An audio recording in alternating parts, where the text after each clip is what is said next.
Hello, everyone. I'm Mike Toledo, your host on Dent Time PDR, a podcast about PDR training, tutorials, interviews, and much more. So get something to eat, drink, and start pushing. It's time to listen. Hey, what's up, everybody? Yes, of course, we are back for episode 5, and I have a guest with me, a special guest, Don Kavanaugh. Don, welcome, man. Welcome. Hey, thanks, man. I'm so excited to be here. I'm glad you are here because you know what? I met you. I really met you at MTE during PDR college a little bit there. And then you attended the Mega Media event. And then we really hung out and we got to know each other. And you're just one humble guy, man. I love meeting guys like you. And you know what? You more surprisingly, I love guys who don't talk about how good they are or all kinds of stuff, you know. And I look at your work, and you're a phenomenal tech. I mean, your repairs are super clean. Oh, thanks, man. Really, I really admire your work. It's just super nice. You're putting yourself out there. You're promoting yourself. You know, you're not a spring chicken like me. I'm not a spring chicken. So, and you're out there. You're doing it, man. You know, so been at it a long time, man. 28 years. I can't believe it myself, but I just love going to work every day. I know. Isn't it great? It is. It's so great. You know, it's so awesome at the end of the day when everything you've touched and every customer that have come pick up their rides are actually ecstatic. It's easy to feel good about something when we're not curing cancer, but I'll tell you what, we're curing some relationships. I feel like we're, sometimes, I don't know if you get this, Mike, but we haven't talked about this, but I was going to ask you, you kind of feel like you're a marriage counselor sometime? The wife takes the car, she puts a dent in the damn thing and she brings it in and says, my husband, I told him, he always parks so far away. I took the car. Why, while he was out of town, I got a dent. I go, I'll pay you cash. Okay, I got to get it done, and I just love those things. Yep. And the gratitude that people they're just so thankful that you saved their butt, their baby. You restored their vehicle back. They're thinking, man, I gotta go to the body shop. I gotta make a claim. I gotta do all this stuff that that's in their head, and then they just take a chance with finding you, and you just basically answer their question, turn a nightmare into a friggin' daydream. So right. Get it back the same day, not a week in a body shop, and that Carfax and all those great things that we do every day. It's cool. Yeah. Well, before we get into our topic is like old versus new. Like how was the old days compared to the new days? And then we're going to talk about, Don, I'm sure you think about this as I'm going to talk about just a little tech tip. Is there anything you would do different? And you guys can think, you listeners, ladies and gentlemen, think about what would you do different leading up to PDR? What would you do now different that you should have learned or know back then? So anyhow, so I'm going to give a tech tip. It's always usually some kind of business tech tip I try to give, something that people can put together, use right away. And you might have heard this one already, Don, but we're already talking about Google Local. Okay, so if you're in your business, you have a business, you got to have a Google Local. I don't want to get in too deep of it, but you should already be aware of having Google Local. But one thing I've been doing is making sure I make posts, on my Google Local, because it stands out on top of your normal local page. Not just, Dentcraft, but you could have a picture before and after on top of that, and it stands out even more. And now I'm going to give you another tip on top of that. When you're describing it, do it with your phone, because I think that's what you can do anyways, because you can download the app called Business Local from Google. And as you're typing, you can put those emojis in there. So I got dents, right? Type in got dents, and I put like a sad face and he's crying, right? An emoji. And I said, we can help. And it goes 2 thumbs and a fist bump and a smiley face, because it actually helps stand out in the ad too. So it takes up more real estate on the searches too, and it draws attention. And I think it's a definitely win. So if you guys are out there, have a Google Local page and you're not taking advantage of what it can do for you, I would definitely do that. So Absolutely. That sounds great. I need to do that. I don't do that enough. yeah, you know what? Google Local is like it's like your own blog. That's what they're trying to do. They're trying to make it like, and they make you post every week. Well, they don't make you; they remind you to post every week. Otherwise, it falls off. So, Oh, interesting. and shoot, go if Google's asking you to do it, and they're saying, "Hey, we'll help your company better if you do some more posts." Man, why wouldn't you want to do it? It's free. Absolutely. You know what I mean? So, Love it. Love it. I'll have to do that one for sure. I'm not actually doing that. I do some Google AdWords, but I love this angle. yeah. Yeah. Some people don't need Google AdWords though. Some people just stay really busy and think that's actually really great. If you don't have to pay for Google AdWords, don't, because it's getting expensive. It's getting very expensive. It's ridiculous. So anyhow, Don, so let's talk about this topic, man. So let's talk a little bit about your history. How did you start?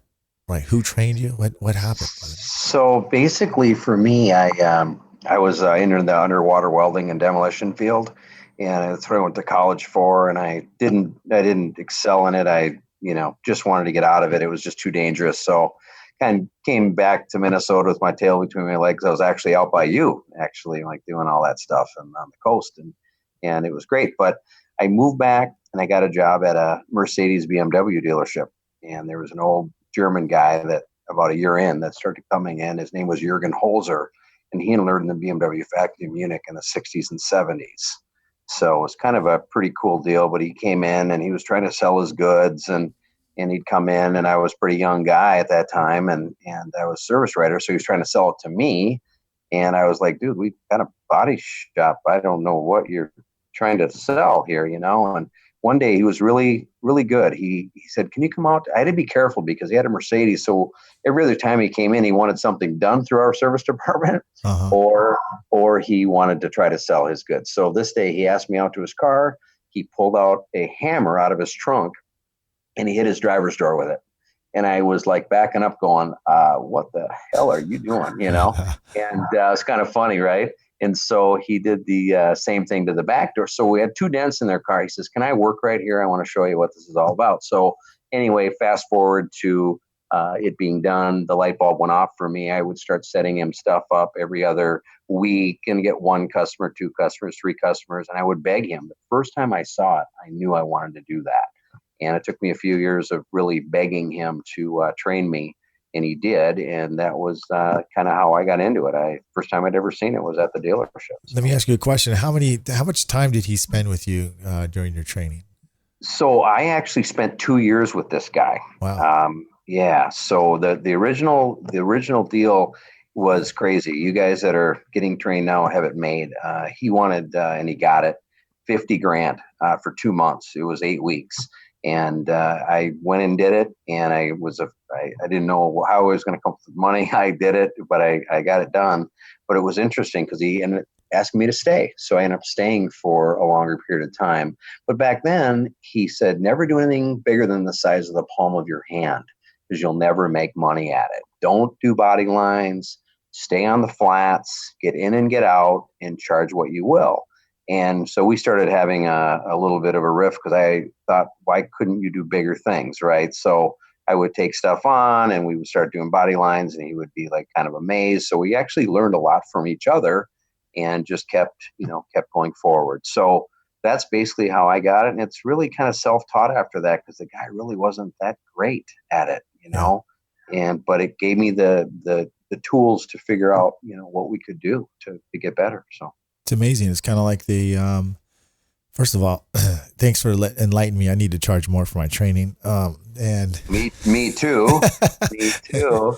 But it's amazing that, once you get your foot in the door, Don, I always say, like, either you're going to be a great tech or you're going to be an average tech, or maybe you won't be an average tech, maybe you'll just want to just get by. But I don't see guys like that lasting very long in the industry. So I agree. 100%. It's either you love this job and you have passion for it and it reflects, obviously in your work and your reputation, but that's very cool. So you're a proven point, what I'm mentioning. So Back in the day, now what kind of tools did you have back then? So this was the deal. The first 2-3 weeks of training, he taught me how to be a blacksmith, and I was already a welder, mind you, topside and underwater. So I was pretty good around tools, but I really hadn't made tools. So I never even saw a tool truck or a tool catalog for 10 years. So we made every single tool by hand. So I've still got a lot of these old school tools that I still use every day. And I really should probably do something with them because there's some pretty cool stuff in there. And I just have never thought about, marketing like everybody else does. And it's kind of cool. And I've always kind of kept that to myself. But, he taught me with a hammer. I've never used a knockdown. I don't even know. I look at them and they're super cool, but I'm a hammer guy. It's all I've done, my whole career. So I didn't even see a knockdown until I was 10 years in. Wow. It's really different for me. I'm just that blender guy, so that was different as I find out, right? But now that I train guys, and I've been training for many years, I can get them with a knockdown way quicker than, the hammer. Yeah. I do train with that too, but it is amazing, and I do like a knockdown once in a blue moon. I actually go and borrow them from the guys if there's something right next to a door handle and I can't get my hammer in there, and it's pretty awesome. It really is. So it's great. But those old fluorescent lights, Mike, remember how your eyes used to water and you couldn't even see what the hell you were working on? These new lights have been incredible, because I've trained for so long. I see my trainees just going to the next level and seeing themselves, maybe that first, second day, really seeing that tooltip. I remember struggling for a week or two, like just, like, oh my God, I'm crying here, it's crazy. Eye exhaustion. Yeah, I know that. Yeah, eye fatigue, and then your eyes start watering. And then you start getting headaches because your eyes are just concentrating so hard. Exactly. I was going to say, Don, how long did it take you to start getting comfortable doing dents? I mean, where did you say, like, at your point of career, like, you go, you know what? Because there was really nobody to really, like, hey, I'm gonna go hang out with this guy and see how he's doing, or I can go to a online, doording.com at the time. There was nothing that. No, there wasn't. When did you think, if you reflect back, when did you think that you're really grasping it and in cruise control? I think it really took a good couple years, honestly. I mean, I would be, fibbing if I thought it was earlier than that, because I didn't have anything, like you said, I didn't have anything to compare it to or anything else. But I remember going to dealerships and driving there, like that first year, saying like an Our Father, please let me be able to do this dent, whatever. And I remember my first big smash in a roof rail. It was on an old Taurus, and like a 19, it's probably a 92 or something. And I didn't think of it on the way there. I saw the big smash in this thing, and I got it out, and I was driving home or back to the shop, and I thought to myself, wow, I think you got it, buddy. Because you weren't, giving it up to the universe saying, please help me. And you get there and it was a smash, and I made it look great. And I was finally going, wow, I think I'm getting somewhere, Yep. Yeah, that's what is good. You said something here and I lost my train of thought on that. As for me personally, mine was 5 years. I didn't think, I was reflecting back on it. I was like, man, I didn't really know what the heck I was doing. I was actually, my name back then should have been Dent Different. So, seriously, man, I made dents different, dude. I didn't make them gone. I just made it different. Yeah. So, and I was with you. Yeah, I did a dent for like a body shop guy or what it was, and I go, well, how's it look? And he goes, well, it looks different, and I was like crushed, and I was like, man, all right, that's it, man. I gotta, like, that's embarrassing. Why is he telling me it doesn't look as good, So, right. Now, since then, because we're going to still talking about the past a little bit. Sure. What tool do you still use back then that you still use or still come close to using today? So I've got and I shared that video with you, I've got a right and left hook that has been kind of copied a little bit, but I use those every day, and they're just door tools, and they're amazing. They're fixed handles. I've followed suit, and I have to thank you on this. you posted some things, and I always take it to heart. And you've been in the business a long time, and I really like the Ultra tools now. And I really think a bigger handle with the ratcheting handle that you can place differently would be even a better handle for those, because these go out straight, like a J hook. And I really love now how I'm going backwards and, pushing more than coming around the front. Yeah. And I'm like, I got to thank you for that, because I don't know why, but it's taken me 25 years to realize, wow, there's other ways, So I am pretty humble, and I've always said, my dad used to tell me, the day you think you know everything, son, is the day you will not learn another freaking thing. Yeah. Right. Yeah. So I'm watching your videos and doing different things before I had a chance to hang with you, which was really fun down there, man. Your birthday, all that stuff was great. But, it's just amazing how these different techniques with us older guys, right, that are getting better and better and working. It's kind of like the saying that Stanliner has, right? Work. I was just going to get to that, but harder, man. Yeah, I was going to get to that. We're gonna cover that. Yeah, cool. I want to still go back on what you're saying on your tools. Can you give a better description of what you meant by this tool that you're using? Because I know what you mean, but not the audience. Yeah, of course. So they're like just regular 20-inch tools, the old J hook tools. They have a little bit more of a I wish I had one. I came home, instead. I wish I could show it. But it's just a right and left hook. The ends of them are kind of like this. So right side, you can use it like this, and left side, and then you can actually flip them over and this isn't going to make much sense to a lot of people. You can get in between the braces and use and they're just so amazing. Yeah, you can do them backwards. So Don, why don't you, when you get a chance after the show, you send me a picture of those when you get a chance, and then I'm gonna post it on the podcast link here. So you don't, if you guys want to know what he's talking about, go to denttimepdr.com. One other thing, Don, what is your name of your company and what's your website? So the name of the company is Dent Craft with a K. Okay. And the website is dentcraft with a K, of course, pdr.com. Cool. Dentcraftpdr.com. And then Instagram, if you want to follow us. We just hit this amazing 1,000. I showed that with you, but we finally hit 1,000 Instagram followers, and that's really cool for me, and I love it. But it's Dent_craft there. Cool. Good deal. Did you listen to my podcast about Instagram? I'm going to have to go back and do that. When was that? That was another tech tip on there. So I said it on PDR Tool Times because I was on there last night, which will be on next week. But the listeners will actually hear this sooner, though. I'm just going to kind of reiterate. But are you an iPhone user or what are you? I am an iPhone guy. Okay, then you're in good hands. Not saying that iOS, the Android guys aren't, but download this app called Command. Okay.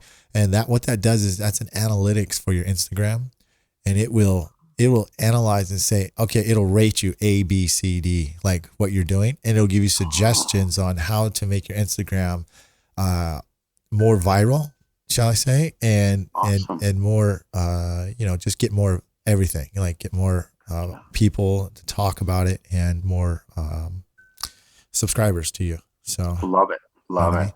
It's great. So it's a powerful little Command. thing. Yeah. What a lot of people don't do, and including I'm as guilty as what I'm going to say is that I didn't put my city in there. I didn't put the location where I was doing the repairs at.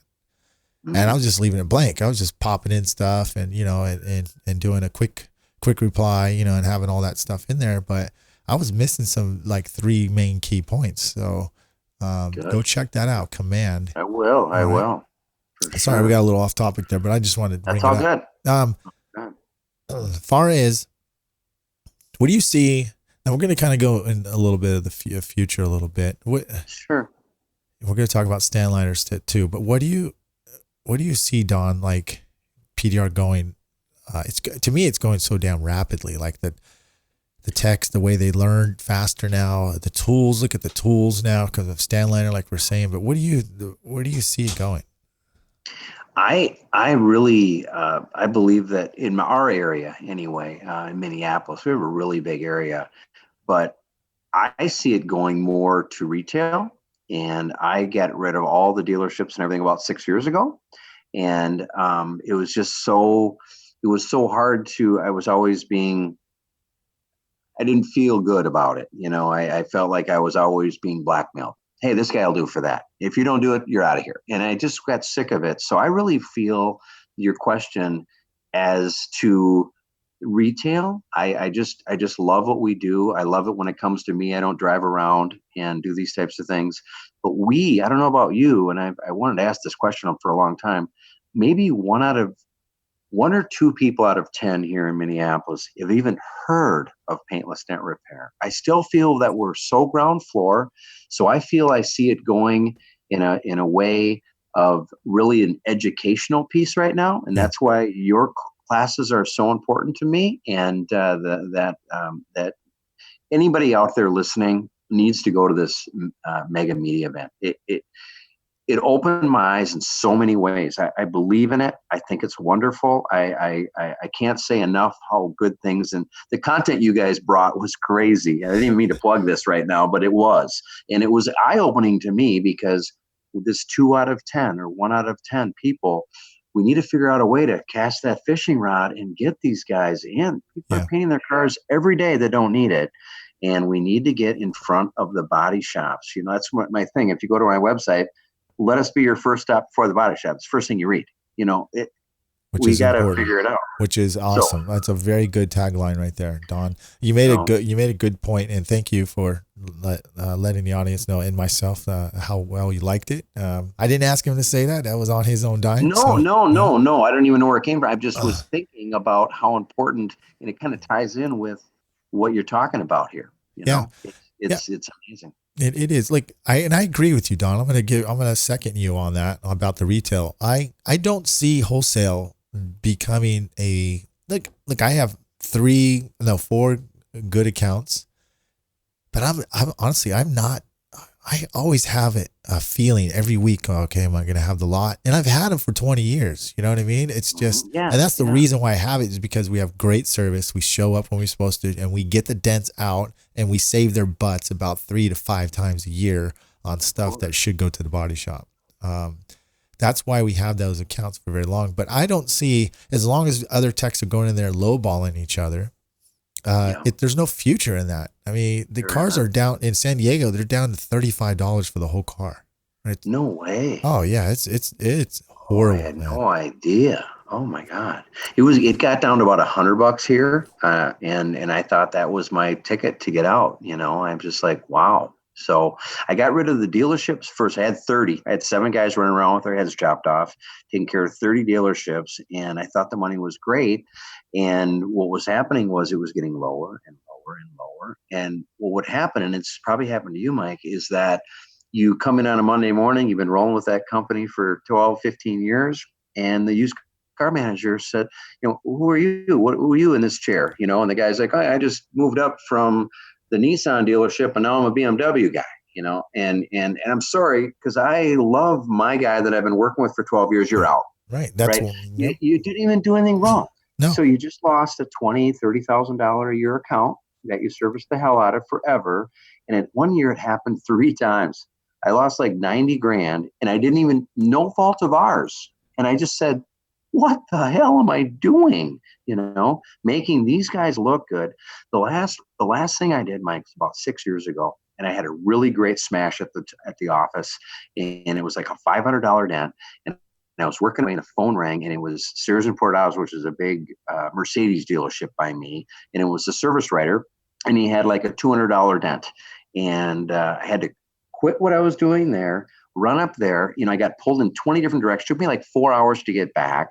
And while I was getting the purchase order from the service writer, he puts in $400 to the customer, right? So, because it was a customer's car. And I'm like, I've known you stepping on ship. I had no idea that you were doubling, 100% markup. And then I got home that night and I said, honey, something's wrong. I don't like this. She goes, well, it's because they marked it up. I go, no, it's not that. I don't know what it is, but I can't put my finger on it. I woke her up in the middle of the night, Mike. She thought the house was burning down. I go, honey, I got it. And she's like, what? And I said, listen to this. I said, I don't know why it's taken me 20 plus years to figure it out, but that guy, when he picked this car up, loved it. I know he did. We glassed the thing. It was through a body line. It was a good dent. So he's going to tell all his friends, or in 3 to 6 months when he needs another dent done, he's going to go, wow, they do really good work over there at that Mercedes dealership. So I had this epiphany. I'm making all these dealerships, and my guys are making these dealerships look great. We're not building on our skill level. Right. We're not making Dentcraft any better. We're actually making it worse because they're realizing we're going to go there because they are good at what they do. Well, they don't know they called in a guy, to do it. And they get all the credit. They get all the credit. They get all the credit. And then I love it when people go, oh, no, I'm going to take it to the dealership. And they don't know half the time the dealership, it either could be or someone that's a lot worse. I mean, you don't know what you're going to get, and going back to your point about you lost 90 grand. See, I hit this point too on a past podcast. And I said, I don't want dealerships taking control of my future. I just don't want to do it. Retail, I can do it. Retail, if it's slow, I go and hustle and I can create and I can, advertise, do what I can. But I'm not going to wake up one day and lose, $300,000 in 1 year because a manager says, I got my guy. You know what I mean? Right. Or a big dealership like Penske comes in and buys 5 of your lots, right? And brings all in-house people. We just had that happen here. Yeah. Penske. Yeah. Deep pockets, right? And they are all in-house. Penske is all about in-house. Yeah. They're changing everything, They really are. But they don't do the big smashers like you and I do. No, hell no. They're paying that guy's salary. No way. You're right. Exactly. So, well, here we go into new tools. So I want to talk about, and I've touched the base on a little bit, but man, what do you think about these stand liner tools, man? It's really funny when we were at PDR college, when we actually met like 15 years ago too, but it was at an MT show and I was babbling with you, but it's just funny. When I first saw that pirate hook, I don't know about you, Mike, but I was like, that's not a tool. Are you kidding me right now? That doesn't work. How can that work? I've been around the block, but I'm open to it. And then I saw what Kaz was doing with that thing, and I couldn't wait to get one in my hands. And I saw Bryce's great post and all the above, and it's pretty amazing. It is. I didn't get a chance to get that one. I wanted that one, but I got to stop listening to Thomas because I called Thomas and I'm like, hey, I want that Pyrex. No, Mike. I got something better. I'm going to send you the 18-inch new one. I was like, all right, cool. I get it. And it's like tiny and I can't use it as much as I want to on the other one, He sends me a different one. But anyways, I just got the spoon tool, or not spoon. Is it? No, the sword tool. This guy. Yeah. I did bring it home. This thing is crazy awesome. Now, we talked earlier today or yesterday, and you have the 30-inch. Yeah. And this is the 40. But I didn't know what you were telling me about the green handle and the hologram was anything different. I learned something there. Yeah, that's the OG. It's like the legit made by Kaz himself, supposedly. So interesting. This thing is a driver. It's got some weight to it, doesn't it? It does. It's really hefty, And if you can get something on this, it's out, in no time at all. You put it to sleep. How did you like it? I love it. I've used it so many times. This rounded tip to me, when if I didn't know this was such a great tool, I would look at that and say, I would want mine more squared off. I would like to use both corners at the tip of that tool, Wrong again, I gotta be open, right? Yeah. And it improves itself really well. So, and if you guys are trying to visualize what tool we're talking about Kaz tool. It looks like a flare tip, like a blade tip tool, really shaved down blade tip tool. Bryce was using one of those on a quarter panel, just a nasty smash. He was finishing it out with that. It is legit. It's super high polished, very hefty. It's amazing. It really is. These things are made so well. Yeah. No flex at all. Zero flex. Have you had a chance to use the killer whale tool, Tim? I haven't. I don't have one of those yet. I'm actually waiting for Thomas to get those to me with a couple other ones. Oh, you're gonna love that. That thing Yeah. just dollies I out saw stuff. I saw your video on that. Yeah. That was so cool. You brought that crease up so well. It was like, wow. And it seemed like you did it in like 3 to 5 minutes. It was like, what? You know? I know, and I'm not even that good. And so Yeah, that's not true. That's not true. So I think it just, that goes to my point now, going into like the new stuff. I think, and you said this already, I think techs today have it so much effing easier, man. I mean, they got resources, they got the tools, they got the glue, they got the tabs. I mean, everything is improved all the way around to these type of tools. I mean, it's stupid. True. It's stupid cool.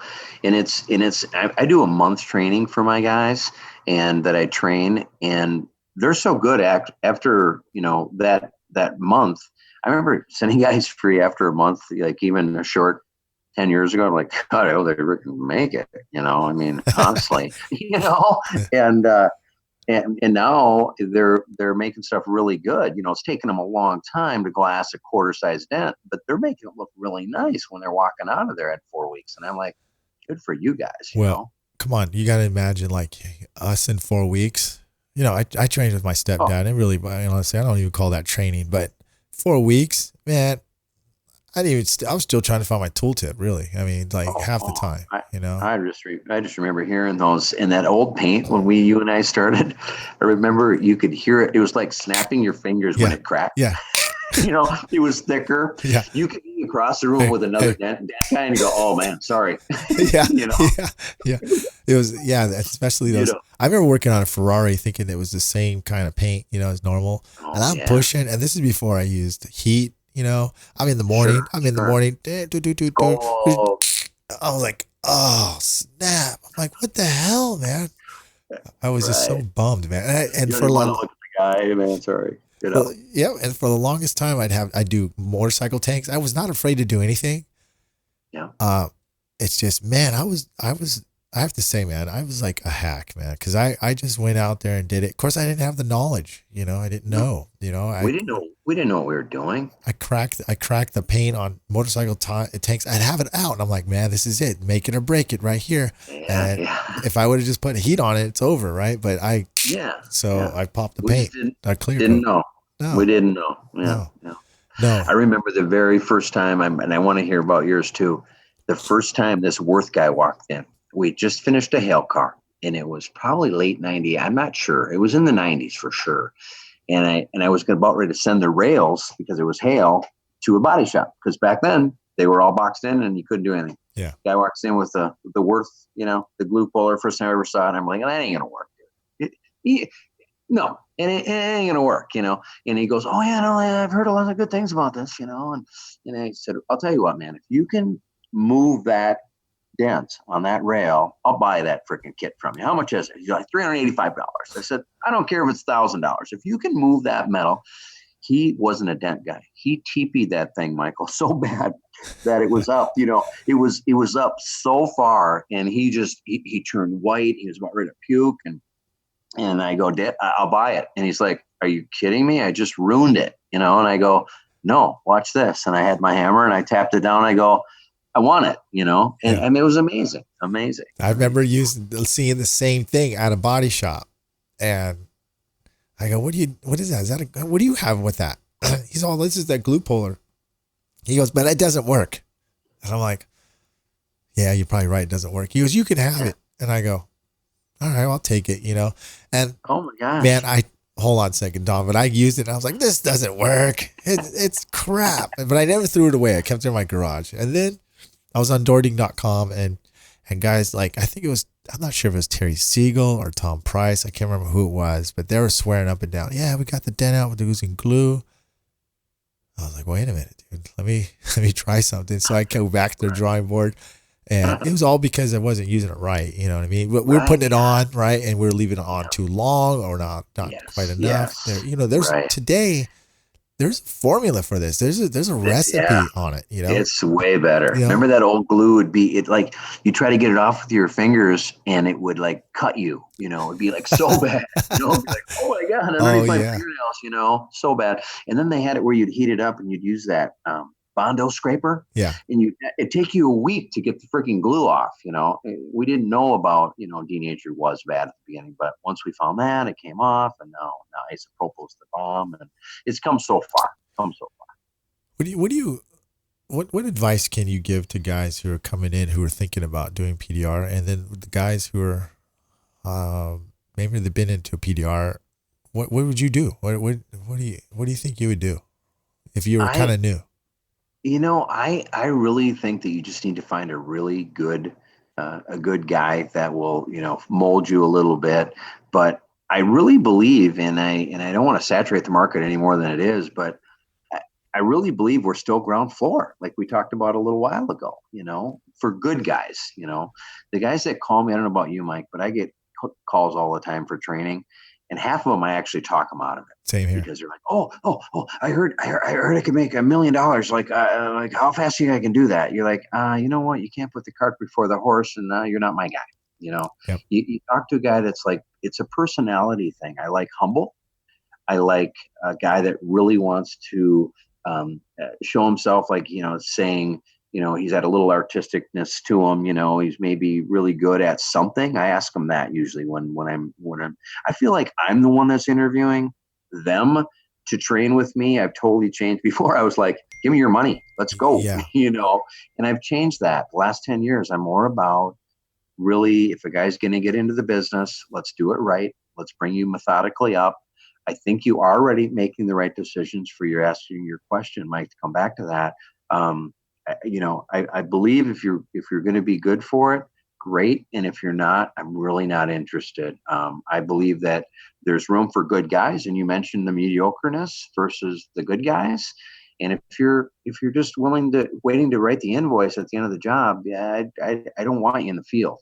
I just don't. I think it's very important for both student and instructor to have chemistry. And absolutely. if they're eye to eye and they're on the same page, it just makes that training that much better. But when you get a guy like you said that nothing against body men, but I get a lot of body men that I do too. And unfortunately they're one of the most impatient guys because they're used to slapping things and bondoing and da da da. Mm-hmm. And they think just because they're working with their hands that they, I'm not just picking on these guys, but I'm just talking in general. No. My main thing is like, listen, anybody who's thinking about training too, or whatnot, but if PDR, this is very, very, very, if you want to be good, it is very hard to get good. Okay. To really, really push yourself. But here's what's going to probably determine if you're going to be a good tech or not. And if you're a tech and besides PDR, if you're a person that takes on tasks, right, and you finish them and it bugs you until you get it done, PDR is going to be good for you. It'll probably be a really good fit for you. But if you're the type that likes to quit and gets and gives up easy a lot on a lot of different self goals and things like that, and you have no self discipline, and then this isn't going to be for you. I'll tell you that right now.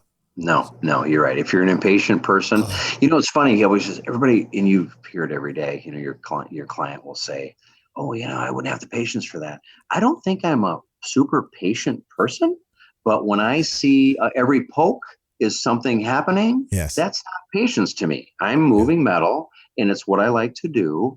And so I know exactly what you're saying. You get a guy that's in training and he is not finishing. Or I shouldn't say that. He doesn't want to finish until he makes that better. I know, like in the first couple of days, I'm like, this guy's going to be good. Yeah. Because most guys are like, oh, doesn't that look good enough? That looks pretty good. Let's go to the next dent. You're like, dude, you're at a 20%. What are you talking about? Yeah, you can't teach that part. Or you can't. You can't. You're right. They have to have that drive. You're right, 100%. Anything what would you do different, Don? From then till now, as far as being a tech, what would you do different? Thinking about like how you started.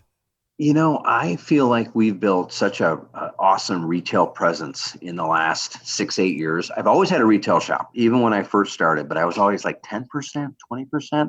And I always let all the dealerships command what I did. So now looking back, hindsight, we're always 20/20, but I would have Mike, I wouldn't have done that. I would have just done retail. I think I could have 5 shops by now, and I would be touching so many more people, and more people would know about paintless dent removal because it's always been hidden behind the dealerships and this and that and the other thing. No one even knows, that PDR even exists. It's just unbelievable to me where people come in on a daily basis and say, God, where were you last year? I had a dent smaller than that and I had it painted. You're Yeah. like, we've always been here, but Yeah. it's been the dealerships and the body shops that have really kept us down. And I believe that we do work on about 3 Highline body shops that are really good because they actually care about the customer and they care about that original paint. So that works. But to do something different, to answer your question, I think I would have just went retail. Yeah, that's good. I just do. I think retail is where you're going to be appreciated the most. Yes, you're going to have to be on your game, and you will have to be the best tech you can be to get in there. I don't think it is hard as people think in their heads, because back in the day, like I said, I was dent different, but to the customer, it was like, oh man, that's amazing, and I kind of knew still it wasn't as great as it could have been. Sure. Yeah. But as far as me being different, I think to answer my question is, I think I probably went after more of the adjusters and the insurance companies to educate them more about our service to get in there. That's what I'm doing right now. I'm working on it super hard. I'm going into all the independent agents, and I had an independent, and this is for all you guys listening. This is a great tip for you guys. Independent insurance agents are like money in your pocket. You don't have to pay them. They get paid themselves by sending people to you. I didn't realize this. I think I shared this with you, Mike, but it was probably about 3 years ago. And I couldn't believe that I was even learning it for the first time. Guy comes in and he has hail damage on his RX, was it 350 at the time? And he had hail on the hood and the roof, and then he had a big smash, crease on the right front fender. The tailgate was a big smash, and a couple other things on the car. And he said, hey, I want to do this, but I want to use kind of my insurance money. I didn't know he was an insurance agent at this time. This is the funny part. He says, you don't see up there, I don't want to do the roof. When people say that. So I say, I'm going to need it for a couple of days, man, and he comes back and he picks it up and he comes in and he's all excited. He can't even, contain himself. He's like, he had fun and he was in college and went to the bathroom and, he was like, it was like, what are you doing, dude? Calm down. He goes, you're going to send me to Aruba and I'm going to get cash prizes and this and that. And I go, what are you talking about? He goes, Don, I didn't tell you this. I'm an insurance agent.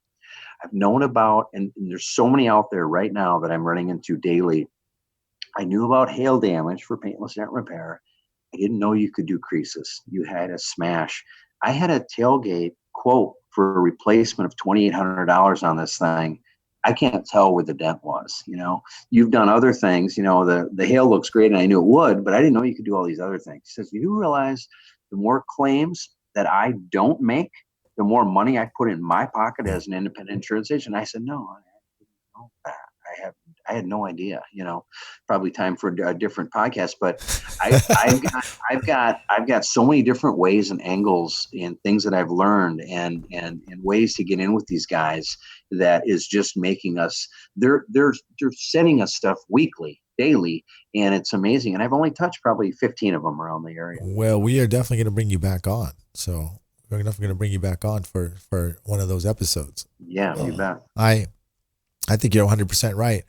And actually, I know you're 100% right, because another adjuster told me the same thing, a writer, an insurance writer. Yeah. He says, the more claims or the less claims I claim or I have to claim, the more money I make at the end. So that means because I'm writing good claims, that's basically what it means to them. So yes, for sure.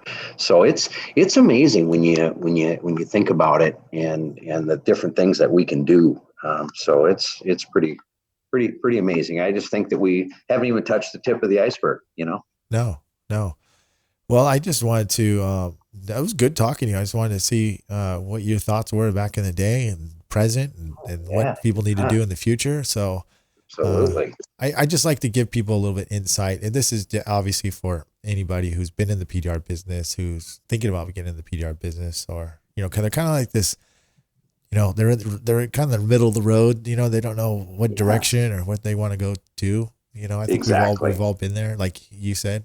You hit that light on the head with the dealerships, and you're like, man, I'm going to go after retail. That's how I was when somebody said they'll do it for $50 a car. I lost a good Mercedes-Benz account, and I said, that's it. That was in 2000. And I was like, I'm out, dude. I'm going to go for retail. So yeah. So is that it? Where they are now? They're at 35, even the Mercedes dealership. no, they're bought by Penske now, but the guy's a salary, and the guy who took the account for me, we're actually good friends now, but he said that he still comes in and does the cleanup work because the guy's on salary. He doesn't do anything really crazy hard, and that's the thing, Yeah. So, so they don't do body lines or big smashes or anything like that. That's what you're saying? Not for the $35. Well, yes and no. Again, they're technically between $35 and dent different. You know what I mean? So all the managers care about, or the owners, is like, hey, if it looks like you're saving money, I'm in, because if it's good enough for me to get it off the lot, I'm in. But right. What do you feel about these guys that are doing this, Mike, that are actually accepting a $35 job? I think they're gonna squeeze themselves out of a career. That's what I think, because how can you sustain that? Over the years, we were getting $150, $200, $300 for these cars, and that was still a dirt cheap bargain compared to the body shops and how long they would keep the car, and all that stuff. Yeah. And now you're down to 10 times as low as it used to be, and it's supposed to go up. This is the only career that I see guys chopping down the prices in every category, including hail, that they're trying to do. It's just ridiculous. And the only place that's really left to prove that your quality and worth your value is the retail market, because customers at the end care about quality more than a cheaper price. If you explain it to them, if you can justify why your service holds a lot of value, so. That's what my take on that. Yeah, it's so true. I don't know if you use this, but I've just started using this. And guys out there, if you probably do it too, but I'm really having a lot of luck with people lately when you're talking to them about the repair, and they're saying, well, geez, I can get it painted for that, right? Or whatever. And because we're getting up this Paul Gordon and this mobile, this thing's amazing, even amazing me, and there's a method to it. You bring it in now instead of, I think about how many things I lost, right? You walk out in the parking lot, that's gonna be $300. What? But you bring it in, you measure it, you put it into the computer, and all of a sudden it's $700, and they're like, let's do it. You're like, wow, that's pretty amazing, right? So for me, it's pretty crazy. But then when you get up there 700, 800, 900, they're like, well, I can paint it for that. I can do this. So I've been using this, and I'm getting these aha moments with people. And I think we all say it kind of maybe virtually the same. I've never been around you guys in the business field other than just being out somewhere. But I'm saying to people, that original paint, when your car was painted at the factory, it was just a shell, ma'am or sir. And the adhesion of the paint was amazing. They baked it at 1,000 degrees plus. The bond is crazy good. So, when you repaint something, you probably don't realize this, but they paint it at about 120 to 160 degrees. And if they went any hotter, your wiper blades would melt off your car. Okay, because before it was a shell, and the bond is crazy, and here in Minnesota we have some rust. So I usually say, you could see an old rusted out Camry, and chances are that if there was original paint on the hood, ma'am or sir, there's not going to be any chips up there. But I said, I can guarantee you, if you haven't noticed it, maybe next time you walk through a Target parking lot or something, when you see a bunch of chips on a hood, that's been repainted. Yeah. That's the difference between paintless dent repair and the other. So people they get the aha moment. They're like, oh my God, is it that much better? And you're like, yeah, think about it. It's just a shell. They can bake it. We can't melt your wires and your interior and your dash when you're baking it at 1,000 degrees. You have tires on the car, this type of thing. And they go, oh, and they always sign up right after that little speech. That's a good point. That's a good point, because you know why it works though, Don, is because you're justifying it. Yes. You know what I mean? You're justifying it. Paul's a good sell on that, and it does make sense if you got to justify it. Yeah. It does crack me up too when they tell me I can get it painted at the body shop. And I'm like, why do you think a body shop is much more superior than PDR? Because we are saving your original paint. Yes. Why would you want to Yes. get it repainted? And Right. then I would go into the spiel of what you're saying. Carfax too, right? I mean, I always follow it up right then. I say, and then if you use your insurance, your car is the car with the Carfax, and it's gonna hurt you. It's like a tattoo on your forehead.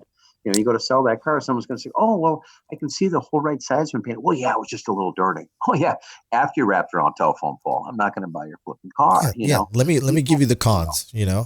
Let me give you the pros. Paintless never is going to save your factory finish. You're done in a few minutes or a few hours, and you get your car back, and you're all happy. The other way, you paint it, you make an insurance claim, or you pay a lot more money than what we're doing. You're going to have you away from your vehicle for 2 or 3 days. That's if they're fast, but more likely 5 to 10 days.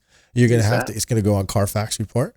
Do you have rental car insurance? Oh, no, you don't have rental car insurance? Oh, sorry. Well, you got to do that. Oh, you want to Uber it? But how expensive does that get? That's $40 a day back and forth, no matter what. That's if you go to a place. It adds up. And people are like, yeah, you're right. You got a scheduled appointment tomorrow? Can we do that? Let's get on your schedule. Yeah. I love it. Well, Donna, we're going to wrap it up, man. I just wanted to say thanks for coming on, man. Yeah, I really appreciate it. I appreciate it. I was honored to get the chance to do this. So this is my very first. I'm no longer a virgin on the podcast. It won't be the last, man. It won't be the last. We'll come on and do part 2 about. We'll talk about the adjusters. The insurance. Yeah, absolutely. Yeah. That sounds great. So thanks. Have a great weekend. All you guys out there, keep pushing, man. That's all what it's all about. So we believe in you, and you're as good as your worst guy in your field or around you. So try to separate yourself and just keep pushing. Take on the stuff you don't think you can do. Honestly, that's the only way you're going to get better. When you say you can't do something, you're right. You can't. So don't take on that persona. Just really push yourself to that next level. I tell my guys that, and I'm mentioning it to you guys. So just be humble and keep pushing. So great advice, Don. Thank you. All right, guys, we are out of here. I'm Mike Toledo along with Don Kavanaugh. All right. I'm bad with names, man. All right, we out. Out. See you guys.